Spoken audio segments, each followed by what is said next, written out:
40 years ago, in May of 1973, a U.S. Senate Select Committee began its nationally televised hearings on Watergate. Up next, a portion of committee testimony by James McCord, one of 5 men arrested a year earlier attempting to bug the offices of the Democratic National Committee at the Watergate complex in Washington, D.C. Mr. McCord was security director for the 1972 Committee to re-elect President Nixon. He was convicted of conspiracy, burglary, and wiretapping in January of 1973. Committee Chair Sam Ervin questioned Mr. McCord about his January conversation with Jack Caulfield, a former White House aide. Mr. McCord said that Mr. Caulfield pressured him to not testify against the White House and to accept a prison sentence in exchange for clemency, money, and a job.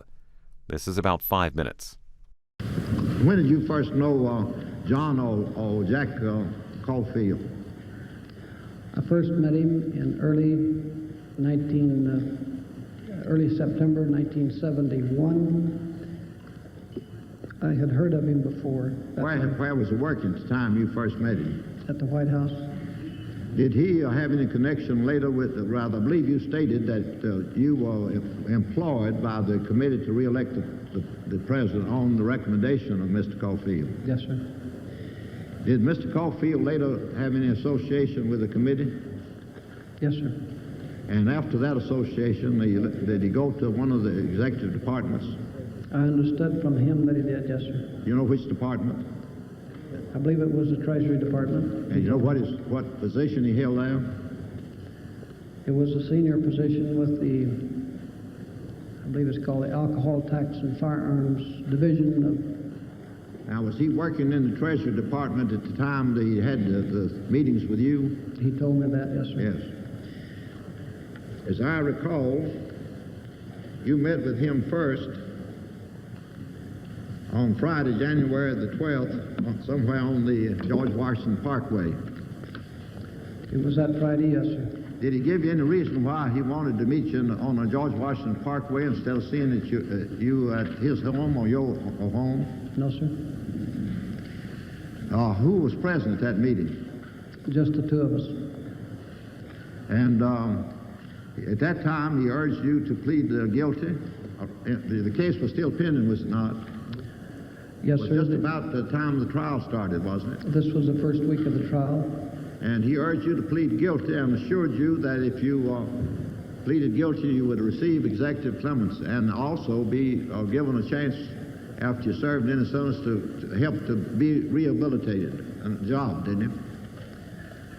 I believe all is correct except the word plead guilty, and I'll try to restate that for accuracy. The word plead guilty had been used over the telephone to me by this unknown, unidentified individual whose voice I described, and then subsequently... That was prior to the meetings? Yes, sir. Yes. Now then, excuse me, do you have something further?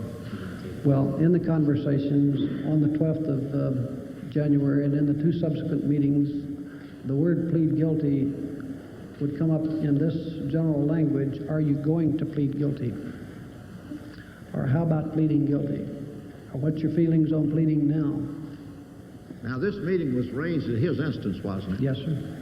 Then you met him again on Sunday, January the 14th, on the George Washington Parkway. Yes, sir. And what was your conversation with him that time? Was that meeting held at his instance? Yes, sir. What occurred at that time? If I may refer to my notes to be sure. Yeah.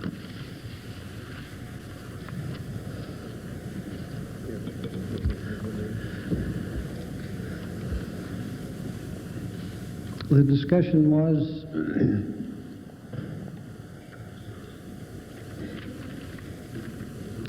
that there was no objection to renewing the motion on discovery of government wiretapping, and that if that failed, I would receive executive clemency after 10 to 11 months.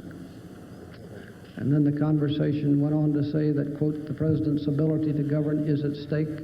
Another Teapot Dome scandal is possible, and the government may fall. Everybody else is on track but you. You are not following the game plan. Get closer to your attorney. You seem... Did that conversation occur in an automobile, or did you get out of the automobile? No, sir. It was out of an automobile, and it was about 50 feet, I would guess, from his car. where we walked down towards the Potomac River from the overlook. Just the two of us were present. A portion of James McCord's testimony before the U.S. Senate Watergate Committee. He was one of the 5 men arrested in June of 1972, attempting to bug the offices of the Democratic National Committee at the Watergate complex in Washington, D.C. Those hearings were nationally televised live 40 years ago.